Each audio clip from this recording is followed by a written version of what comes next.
आरती, धूपार्त्या, उदबत्ती के धुएं में फंसा हुआ धर्म नहीं चाहिए। तलवार की चमकती हुई तेज धार की तरह धर्म चाहिए हमें। गागा भट्ट जी के मुंडन के प्रस्ताव को महाराज जी ने अस्वीकार कर दिया है। ठुकराया या स्वीकारा समझ नहीं आ रहा। आचार्य, स्वराज्य को किसी धार्मिक चौखट में बैठाने के लिए निर्माण नहीं किया गया है, और इसीलिए आपके मुंडन का प्रस्ताव नम्रता से इनकार कर रहे हैं। हमें आपसे कुछ बात करनी थी। बोलिए। बाल राजा पर थोड़ा ध्यान दीजिए। बाल राजा की नजरअंदाजी हो रही है महाराज। नजरअंदाजी?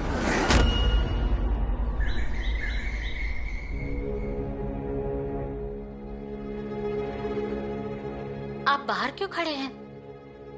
रानी जी माफ कीजिए, लेकिन दरवाजा अभी तक खोला नहीं गया। पर क्यों? पता नहीं, लेकिन अंदर से महाराज जगह हैं ऐसी आहट भी नहीं आ रही।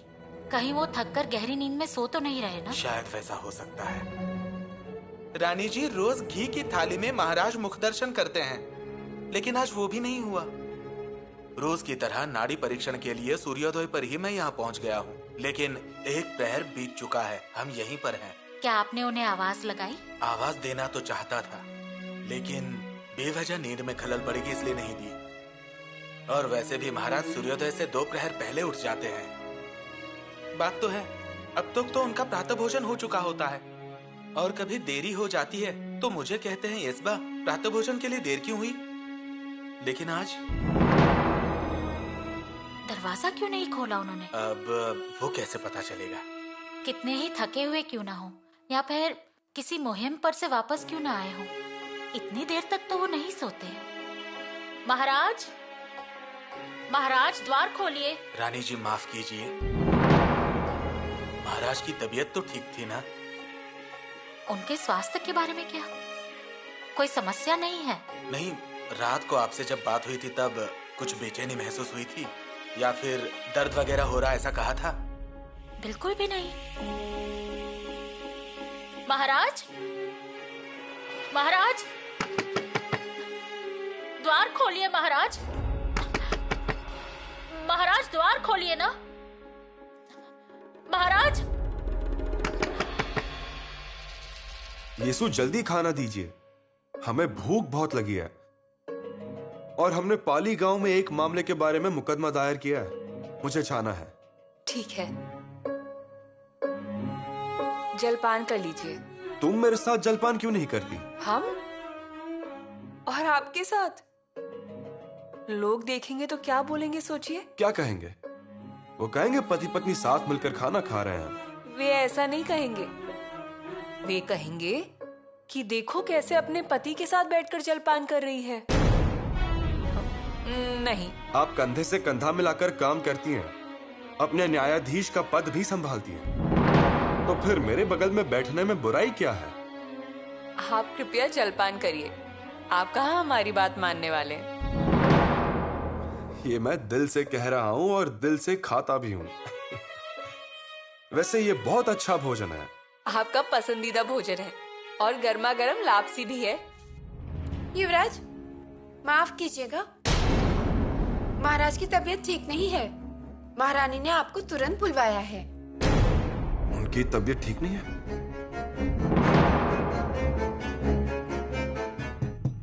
अरे दरवाजा बंद कीजिए, चलिए दरवाजा बंद कर दीजिए।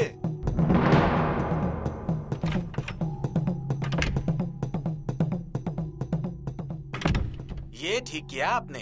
हाँ बिल्कुल, मतलब महाराज के बीमार होने की खबर बाहर नहीं जानी चाहिए। और कोई पूछताछ करे तो मालूम भी ना पड़े। हाँ। नहीं तो अपने ही लोग राय का पहाड़ करते हैं। हाँ, और ऐसे लोग भी हैं जो अपने हिसाब की चीजों को भूलकर बेकार का मतलब निकालते रहते हैं और दावा करते हैं कि होने वाला है।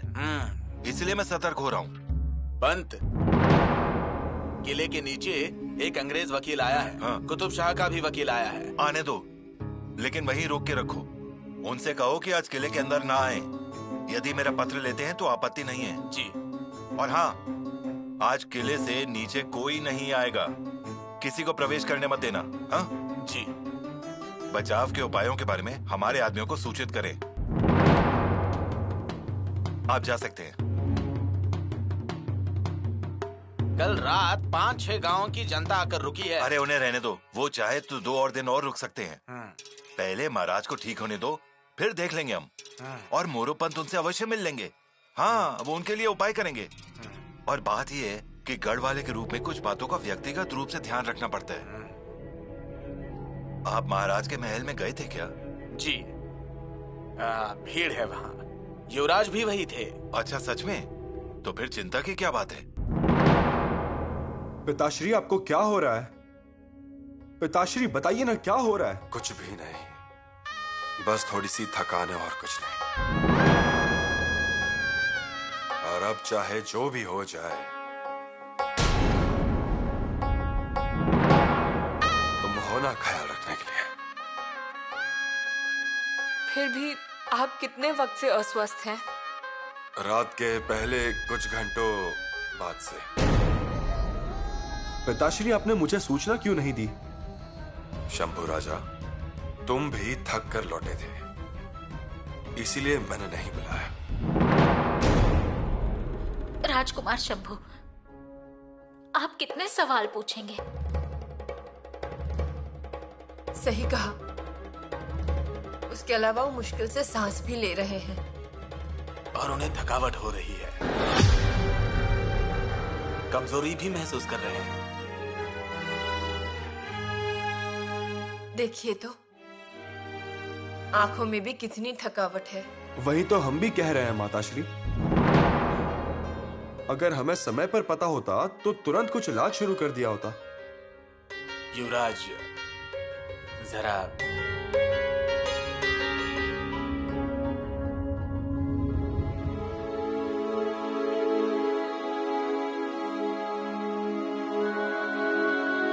युवराज, आपकी बात सही है, लेकिन ऐसे समय बताना चाहिए तुरंत। अब चिंता की कोई बात तो नहीं है ना? चिंता की तो बात नहीं है, लेकिन सख्त आराम जरूरी है। टाल मटोल नहीं चलेगी। फिर भी ये अच्छी बात है कि दवा की पहली मात्रा से उन्हें आराम मिल रहा है। माँ जगदम्बे की कृपा। यही कृपा बरकरार रखनी हो तो आबो हवा बदलनी पड़ेगी, बहुत आराम करना पड़ेगा। यहाँ की हवा में कुछ खराबी है क्या? यहाँ वो रहेंगे तो हमारी आंखों के सामने रहेंगे। यहाँ की हवा बहुत ठंडी है, ऊपर से यहाँ किले के काम में बहुत व्यस्त रहेंगे, इसलिए सबसे दूर 1 हफ्ता रहेंगे तो उनके मन पर कोई तनाव नहीं रहेगा। मतलब उन्हें आराम करने की आज्ञा देनी होगी? महाराज को आज्ञा दे। हे भगवान! राजकुमार शंभू!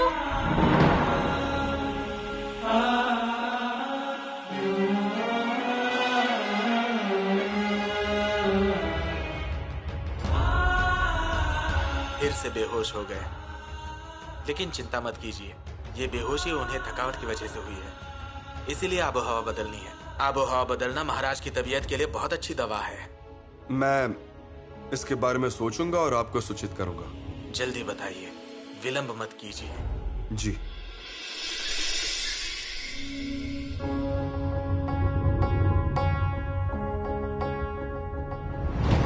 ये कागज देखिए।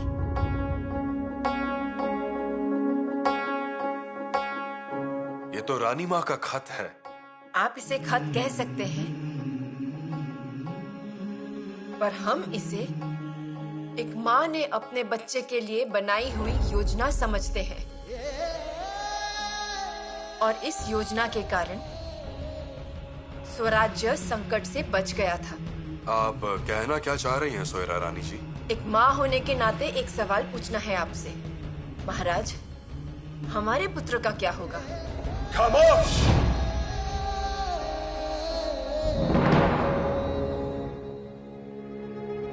महाराज के लिए मूंग की खिचड़ी और पिसे हुए अनाज का दलिया बनवा रहे हैं। अच्छा किया आपने। पिसे अनाज का दलिया हो तो अच्छा होगा। जी, हमने वैसे ही बनाने को कहा है। बड़ी रानी साहिबा, महाराज बीमार हैं, ये बात सुनकर हम तो डर ही गए थे। हमने सोचा ये क्या हुआ, इससे पहले महाराज कभी बीमार नहीं हुए। सही कहा। उन्हें कभी साधारण खांसी भी नहीं हुई, उन्हें कभी सिर दर्द नहीं हुआ या उन्हें बुखार भी नहीं आया। कभी नहीं। पहली बार उन्हें इस तरह बीमार देखा है। हमें इसके बारे में बहुत बुरा लग रहा है, लेकिन राज वैद्य ने दवाई दी है, तब उन्हें थोड़ी राहत हुई। क्या आपने कल कोई बात की उनसे? हाँ, आप महाराज के महल में गए थे ना? हाँ थे तो, लेकिन हम दोनों ने ज्यादा बात नहीं की। कुछ ठीक नहीं लग रहा, यहाँ बहुत थकान महसूस हो रही है। कुछ कहा उन्होंने? बिल्कुल नहीं, उल्टा कल तो वो एकदम ठीक ठाक थे। हमने बहुत सी छोटी छोटी बातें की। पर फिर ऐसा क्या हुआ अचानक कि वो बीमार पड़ गए?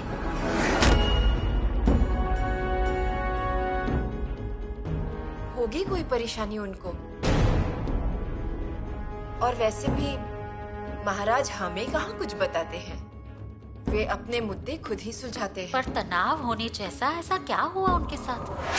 काका भट्टा आए और बहुत तारीफ हुई, और इसके अलावा महाराज अगली मुहिम के लिए तैयार हैं, इस बात की खुशी थी। रानी जी,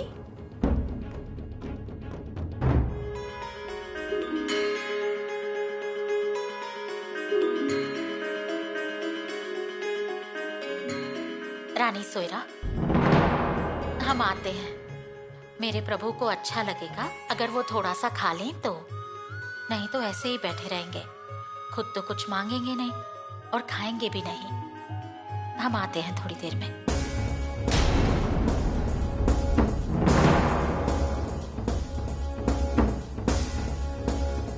आप साथ चलना चाहेंगी? नहीं नहीं, चलिए ना। अगर आप आएंगी तो महाराज 2 निवाले ज्यादा खा लेंगे। ये आप क्या कह रही हैं? हम आ जाते, लेकिन हमारे सर में बहुत दर्द है। आपको आराम करना चाहिए। हे भगवान, महाराज की इस दशा का कारण कहीं हम तो नहीं है ना? कल जो हमने महाराज से बातें पूछी, उसके वजह से उनके मन में धक्का लगा है शायद। हमसे गलती तो नहीं हुई ना? पर हमने गलत क्या कहा? जो कहा सही कहा, और जो भी बोला उसमें सच्चाई तो थी। पर महाराज को शायद बहुत बुरा लगा, उनसे सहन नहीं हुआ। पर हमारा मन भी तो माँ का है, वो कैसे चुप बैठ सकती थी?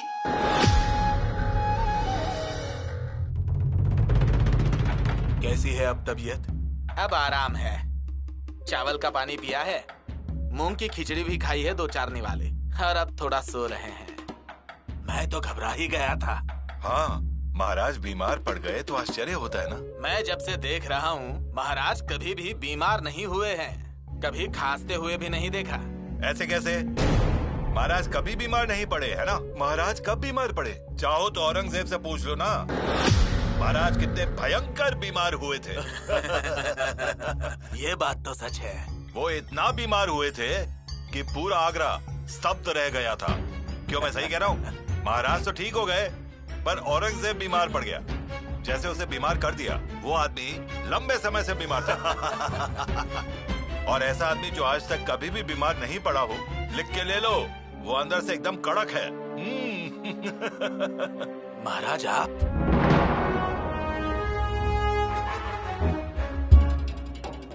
महाराज, आप कार्यालय में क्यों आए हैं? आपको यहाँ आने की आवश्यकता क्या थी? मुझे तो दस्तावेज तैयार करने हैं, एक मादन्ना के लिए और एक अकन्ना के लिए। वो कुतुब शाही साम्राज्य के प्रधानमंत्री। ऐसा करने के लिए आपको कार्यालय आने की आवश्यकता नहीं। आप चिटनीस को बुला सकते थे, या इसमें 2 दिन देरी कर सकते थे, तो क्या फर्क पड़ जाता था? महाराज, आपको आराम की जरूरत है। आराम की जरूरत? इन 3 शब्दों की और मेरी मुलाकात अब तक हो नहीं पाई है। शब्द तो आपसे डरते होंगे। मुझसे डरते होंगे? क्यों? वो आपके करीब आने की सोचते होंगे, लेकिन आपके बाघ के पंजे उन्हें दिखाई देते होंगे। मतलब चोट भी लग सकती है। ये सच है। आराम मतलब जैसे अफजल खान है, वो अफजल खान आया और मुझसे लड़ा, और ये आराम का अफजल खान हम सब पर हमला करता है। अब हम सभी को मिलकर विश्राम को तोड़ना है। राव जी। जी महाराज। किले के दरवाजे क्यों बंद है? महाराज, जानबूझकर दरवाजा बंद किया था। आवाज आती है इसीलिए। वो किसी भी तरीके से बाहर तो जाएंगे ही। ये अफवाहें हैं और इन्हें रोका नहीं जा सकता। मगर इस वजह से जनता में अफवाह फैल जाती है। वो जो भी जानकारी प्राप्त करें, पर वो ठीक अपने घोड़ों पर लाद कर निकल जाएंगे। ऐसा होना तय है। किले के दरवाजे खोल दीजिए, और एक बात याद रखना, भविष्य में चाहे कोई भी कारण हो, किले के दरवाजे हमारी प्रजा के लिए फिर भी बंद ना करें। हमारी प्रजा हमसे मिलने बहुत दूर से आती है, उन्हें वापस नहीं जाना चाहिए। जी महाराज, लेकिन महाराज, आपको कुछ समय के लिए जगह बदलनी पड़ेगी। क्या ये बात सही है? कहाँ जाना पसंद करेंगे? मैंने पुरंदर जाने का फैसला किया है। पुरंदर से बेहतर हमारे कारी चलिए ना। कारी या पुरंदर के बारे में भूल जाओ महाराज, पुणे सबसे अच्छा रहेगा। आपको बस इतना ही कहना है, मैं उन्हें लाल महल तैयार करने के लिए कह दूंगा। महाराज, एक विनती थी, आप अजिंक्य तारा चले जाएं। वहाँ का वातावरण बहुत अच्छा है और स्वराज्य में नया आया हुआ किला है, और आपके चरण स्पर्श होंगे। अजिंक्य तारा, मुझे लगता है ये सही होगा। तलबेट क्यों नहीं? मैं अजिंक्य तारा जाऊंगा ताकि मैं उसके आसपास के क्षेत्र में भी नजर रख पाऊं। चंदन वदन, पांडवगढ़, नंदगिरी का किला, मेहमानगढ़, वासुटाय और उन सभी किलों को भी बनाने की जरूरत है। अनाजी पंत जी। अजिंक्य तारा को संदेश भेजे, उनसे कहिए मैं वहां कुछ देर हवा बदलाव के लिए आ रहा हूं।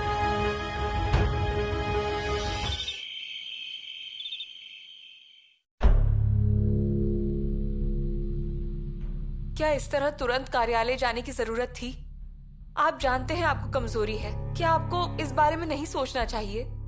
पिताश्री हमेशा ऐसा करते हैं, वो अपने अलावा हर चीज पर ध्यान देते हैं।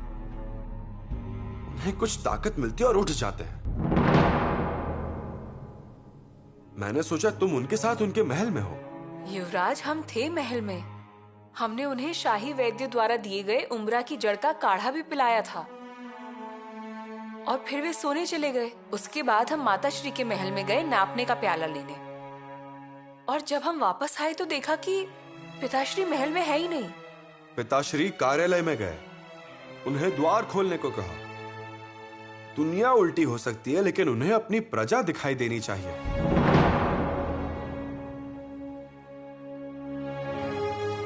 उन्होंने अजिंक्य तारा निश्चित किया है ना? लेकिन यीशु, मुझे अभी भी संदेह है। कैसा संदेह?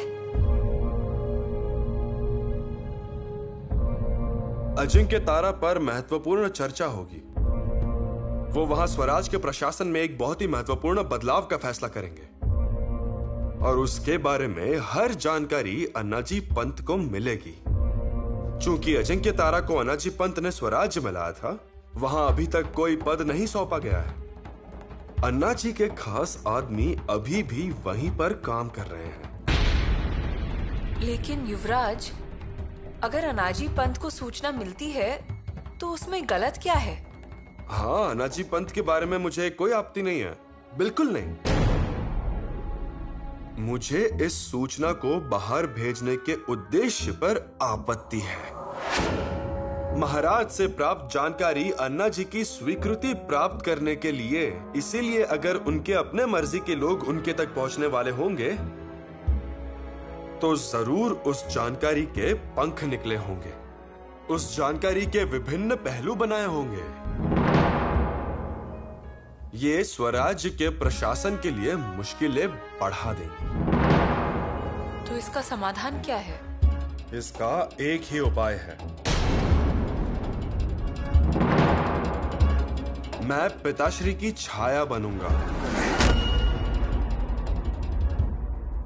यसु, किसी कारण से मुझे यह आभास होता रहता है कि पिताश्री को अकेला नहीं छोड़ना चाहिए।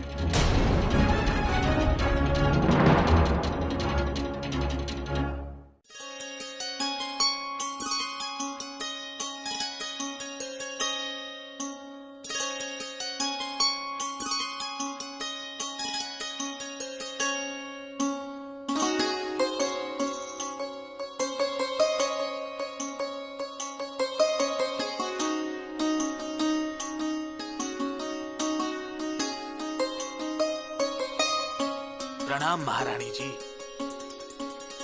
आपसे मंदिर में मुलाकात हुई। ये कोई बहुत ही अच्छा शगुन लग रहा है। महाराज जल्दी से ठीक हो गए हैं, क्या ये अच्छा संकेत नहीं है? हाँ हाँ हाँ, वो तो है। क्या आप जा रहे हैं महाराज के साथ अजिंक्य तारा पर? जी, इसीलिए तो जाने से पहले जगदीश्वर के दर्शन के लिए आया। और मेरे जाने का कारण अर्थात अजिंक्य तारा मैं खुद स्वराज्य में लाया हूँ। मैं खुद वो महाराज को घुमा के दिखाऊंगा। और मंगलाई का मंदिर है, और तो और किले के लोग मेरे हैं, यानी मैंने नियुक्त किए हुए। फिर तो आपको जाना ही चाहिए। और अधिकारी नियुक्त करने हैं। सैनिक कितने रखने हैं, गोला बारूद, इस बारे में चर्चा करनी है। हाँ क्या? फिर तो आपको पहले ही जाना चाहिए। जी, मेरी छोड़िए, आपका क्या है? आप आ रही है ना? हमारा वहाँ क्या काम? ऐसा मत कहिए। महाराज बिल्कुल बिल्कुल आराम से होंगे। राजनीतिक चर्चा करने की सोचेंगे, लेकिन स्वास्थ्य ठीक न होने के कारण कोई भी वहाँ नहीं जाएगा।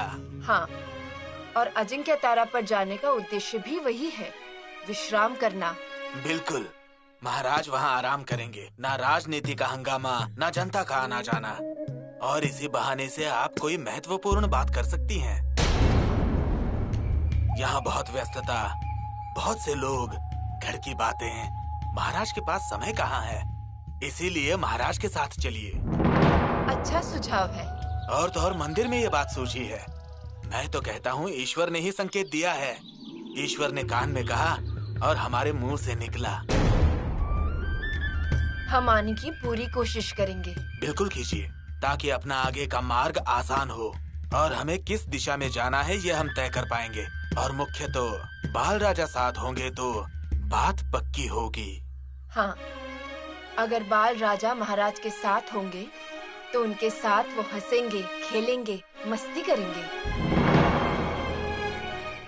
ये तो वहाँ जरूर होगा। आप सब साथ रहेंगे तो प्रेम बढ़ेगा, रास्ता निकलेगा। इस आबोहवा बदल में हम उनका मन बदल पाए तो इस अन्ना जी जैसा सुखी इंसान इस दुनिया में नहीं होगा। देखिए, सत्य है। देखते हैं, हम महाराज से बात करेंगे।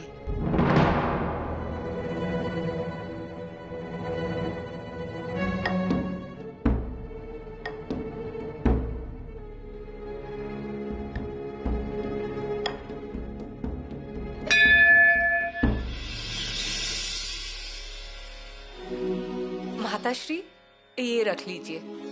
और कुछ रह गया है क्या? ऐसे ही सब गड़बड़ हो जाती है। ये लेना है, वो लेना है, और ऐन मौके पर कुछ याद नहीं आता। जड़ावा ले लिया? ले लिए, जड़ाव ले लिए और मोतियों के थोड़े हार भी ले लिए। हमें नहीं लगता कि कुछ रह गया होगा। आप भी जा रही हैं? हम ही जा रहे हैं। महाराज ऐसे बीमार हैं और क्या हम उन्हें अकेले जाने देंगे? तो फिर हम आपकी संदूक भी भर देते हैं। वो तो हमने कब का भर के रखा है। फिर तो कोई चिंता नहीं।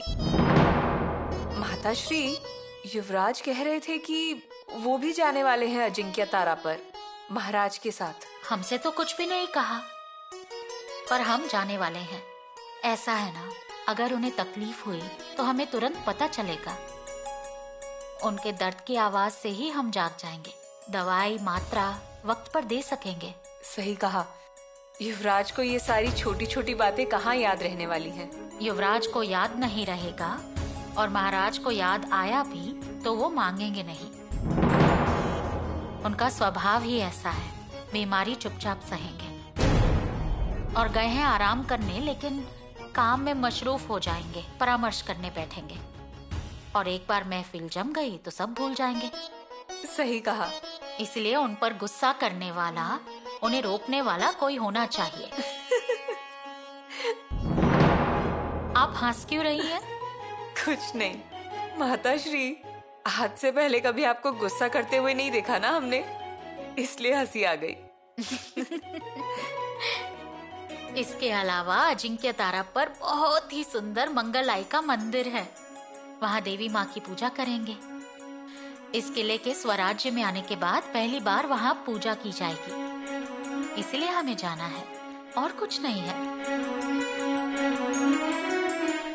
महाराज, हम आपकी कोई बात नहीं सुनेंगे, हम आपके साथ आएंगे। ऐसा? आप भी आएंगे? जी महाराज। हम भी साथ चलेंगे महाराज। अच्छा, आप भी साथ चलेंगी? जी। फिर सतवार भाई को भी संदेशा भेजिए, सगुना भाई भी आएंगी। फिर अपने आप राजा राम भी आ जाएंगे। और अगर राजा राम चलेंगे तो शंभू राजा तो जरूर चलेंगे। और अगर शंभू राजा आ रहे हैं तो ये सुबाई को भी आना ही पड़ेगा। अगर हमारा पूरा परिवार अजिंक्य तारा पर आ गया तो फिर यहाँ के अधिकारी भी आएंगे, सभी मंत्री भी आएंगे। बाप रे, बहुत बड़ी यातायात होगी। इससे बेहतर है कि हम ही नहीं जाएंगे। वो भी सच है पिताश्री। अगर हम सब जाएंगे तो यहाँ किले पर कौन रुकेगा? हम रुक जाएंगे किले पर, हम संभाल लेंगे किले को। शाबाश बहुरानी, शाबाश। तो फिर ठीक है, हम भी बहुरानी के साथ यहीं रुकेंगे। फिर हम भी नहीं आएंगे। ये सही है। ऐसा है कि हम वहां पर आराम करने जा रहे हैं, और वहां भी अगर आप सब हमारी नजरों के सामने रहेंगे तो हमने अच्छे से आराम किया ऐसा हमें महसूस नहीं होगा।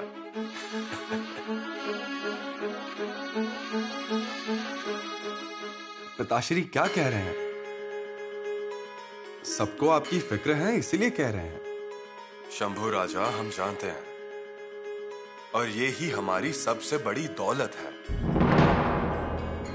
कोई हमारी इतनी फिक्र करता है, ये भावना ही आदमी को रईस बना देती है। और ऐसी देखभाल की वजह से वक्त भी हार जाता है। मेरा कहने का मतलब है मुझे बहुत खुशी है।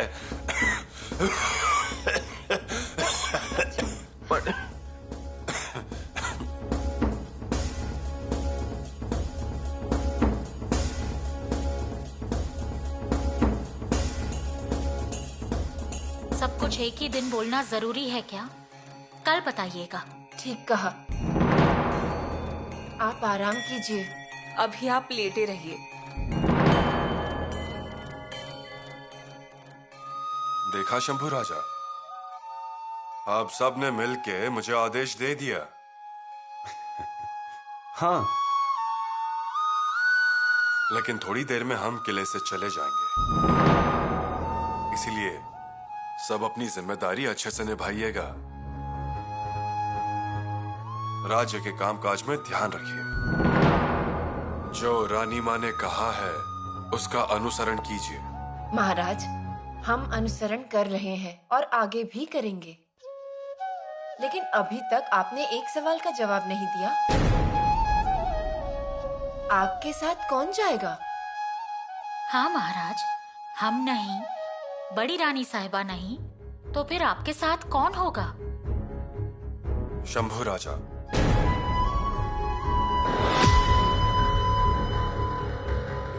शंभू राजा हमारे साथ आएंगे। महाराज, ये हमारा आदेश है। शंभू राजा हमारे साथ आए।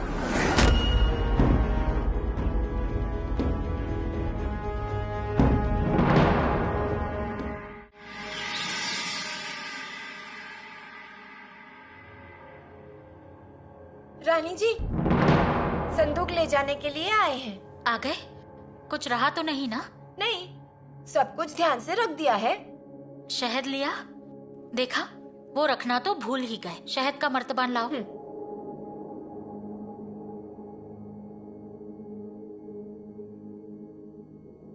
और ये असली घी। उन्हें चावल पर डाल के खाना अच्छा लगता है और उन्हें थोड़ा थोड़ा पसंद नहीं। पुतला रानी जी,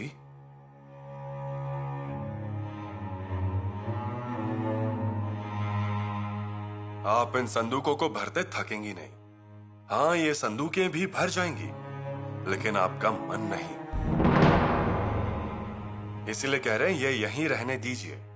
जब भर जाए तब भेज दीजिए। इसलिए हम कह रहे थे कि हम भी आपके साथ चलते हैं।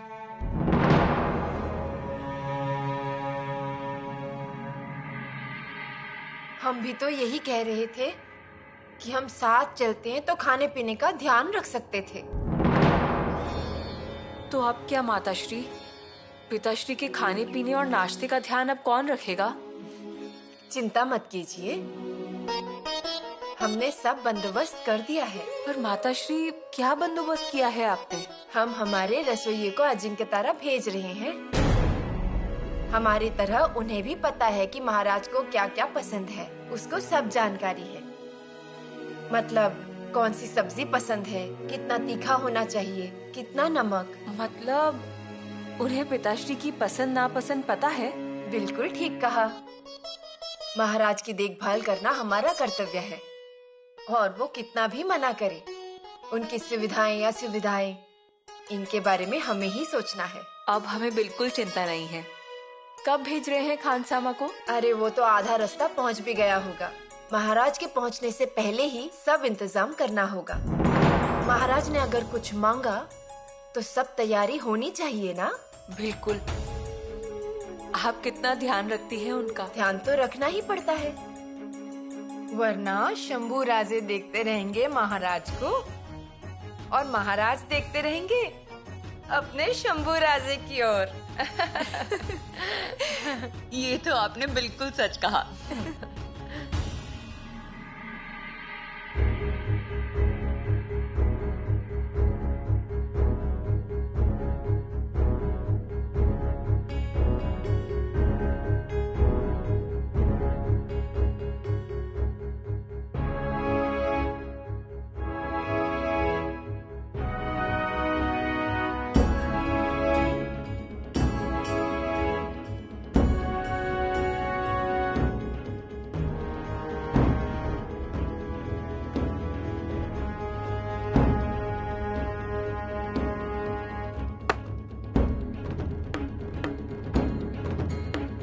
आओ, पालकी उठाओ।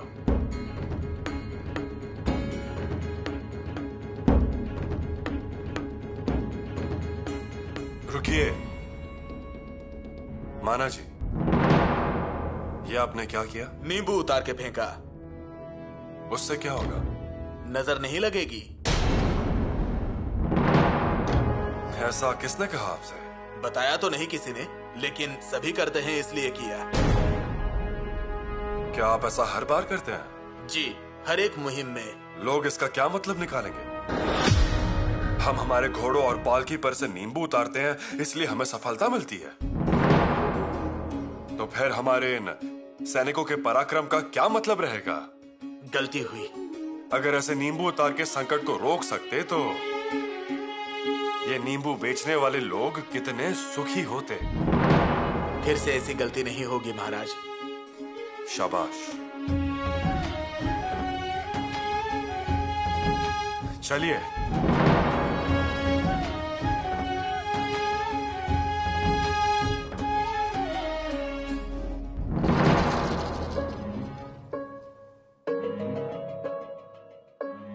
महाराज की पालकी निकल चुकी है। हम भी तैयार हैं। किले के नीचे हम उन्हें मिल लेंगे। सच कहें तो हम भी आना चाहते थे अजिंक्य तारा पर। आप आती तो अच्छा होता। देखिए ना, हमें कितना समय मिल जाता पिताश्री के साथ रहने का। कितनी सारी बातें सीख पाते हम उनसे, कितना कुछ पूछ सकते थे उनसे। लेकिन अब ये सौभाग्य तो आपका हो गया। वो तो है। एक और बात, हम उनके पुत्र हैं। हमें बताइए, इस पूरे विश्व में किसी का इतना भाग्य हो सकता है? सही कहा। अब ऐसे कैसे युवराज? हम भी बहुत भाग्यशाली हैं। आप?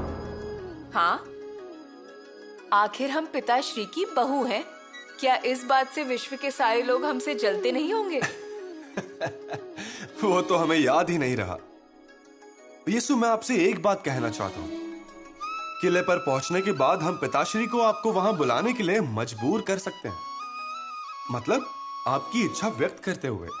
अगर पिताश्री ने मंजूरी दी तो तुरंत पालकी में बैठ जाइए। हाँ बिल्कुल, हमारी तरफ से उनसे पूछिए ना। देखते हैं, कोशिश करेंगे। अब हम चलें? ध्यान रखिएगा। हम बाहर जा रहे हो और आपने ये ना कहा हो, ऐसा कभी हुआ ही नहीं है। ये शब्द आपके लिए तो है ही युवराज, लेकिन आपसे भी ज्यादा ये शब्द पिताश्री के लिए है। हम बस कहना चाहते हैं कि आप उनका ध्यान रखिएगा। हम जरूर उनका ख्याल रखेंगे। उनके खाने पीने का ध्यान रखिएगा। उन्हें ज्यादा बात मत करने दीजिएगा और उन्हें लोगों से मिलने मत दीजिए। देखिए, आप ये मत कहिए। पिताश्री जितने ज्यादा लोगों से मिलेंगे उतने जल्दी ठीक हो जाएंगे। पिताश्री के लिए सबसे गुणकारी दवा है उनकी प्रजा। युवराज, उन्हें आराम की सख्त जरूरत है। आप उनका ध्यान रखिएगा। जरूर ध्यान रखेंगे। वरना यहाँ से दूसरी जगह जाने का फायदा क्या होगा? यीशु, हम आपकी बेचैनी समझ सकते हैं, लेकिन एक बात को ध्यान में रखना। एक पुत्र होने के नाते हम शायद अपने पिता की देखभाल करने में कमी कर सकते हैं, लेकिन स्वराज्य के सैनिक की हैसियत से छत्रपति की देखभाल में कोई कसर नहीं रखी जाएगी। युवराज, हम पिताश्री के साथ जा रहे हैं, लेकिन एक पुत्र की हैसियत से नहीं, लेकिन स्वामी के एक सैनिक की हैसियत से। आते हैं। आखिर शंभू राजा बाजी ले गए। और नहीं तो क्या, उसमें तो वो माहिर हैं। आप जाने वाले थे इसलिए बहुत खुश थे। हमें लगा आज आप हमसे मिल नहीं पाएंगे, लेकिन दफ्तर में आकर देखता हूँ तो आप यहाँ बैठे हैं। हमें मना कर दिया गया। महारानी जी भी तो जाने वाली थी, उन्हें भी मना कर दिया और युवराज से कहा आप चलिए। सही कहा। कहा मतलब युवराज ने वैसे कहलवाया होगा, ऐसा ही मुझे लगता है, क्योंकि उसमें वो बहुत माहिर हैं। लेकिन फिर भी पंत, आपको नहीं लगता कि आपकी होशियारी युवराज के सामने कुछ भी नहीं है? नहीं लगता, क्योंकि मंदिर बनाया हमने, मेहनत की है हमने, पत्थर तराशे हमने, गर्भगृह हमने बनाया, दीवारें भी हमने बनाई और शिखर भी हमने खड़ा किया। और ये क्या करते हैं? शिखर पर कलश चढ़ाने का काम करते हैं, इसीलिए वो दिखते हैं और लोग कलश रखने वाले की प्रशंसा करते हैं, क्योंकि वो उनकी नजर में आता है। और हम सीढ़ी के पत्थर, हमारी प्रशंसा तो छोड़ दीजिए, हम तो उल्टा चप्पलों से घिसते हैं। यही हश्र है। सही कह रहे हैं आप। समझना चाहिए इंसान को हम कौन सा काम कर रहे हैं। काका भट्ट के आने पर उनके सामने 2 श्लोक बोल के दिखाना आना चाहिए। हम बैठे उनके चरण धोते हुए और प्रशंसा की गंगा बहा दी उन्होंने शंभू राजा के मस्तक पर। आइए, सुबह की धूप काफी तेज होती है। आप कहाँ से आ रहे हैं? मैं मेलवाड़ी से आ रहा हूँ। इसका मतलब महाराज ने काफी रास्ता तय कर लिया है। युवराज का नियोजन, उन्होंने कहा धूप काफी तेज है, आप ज्यादा आगे मत जाइए, और मुझे वापस भेज दिया। हमने महाराज से आज्ञा ली और वापस आ गए। वैसे भी युवराज साथ किसी को आने देते हैं क्या? लेकिन मुझे ये समझ में नहीं आ रहा कि महाराज ने सबको मना कर दिया और युवराज को साथ कैसे ले गए। अब ये समझाना मुश्किल है। होगी कोई ना कोई जरूरी बात, या फिर नहीं भी होगी। कैसे नहीं? महाराज अपने साथ कल के होने वाले महाराज को साथ ले गए हैं। ये कोई साधारण बात है क्या? लेकिन इस पर पंत का क्या कहना है? नहीं, वो बहुत शांत नजर आ रहे हैं। शांत और आराम से रहने का कारण ये है कि अजिंक्य तारा के लोग हमारे हैं। किले पर कब्जा हमारा ही है। इसलिए कल महाराज को जगाने के लिए डंके पर कितनी चोटें लगाई गई, उसकी गिनती मैं यहाँ बैठ के आपको बताऊंगा। समझ गए?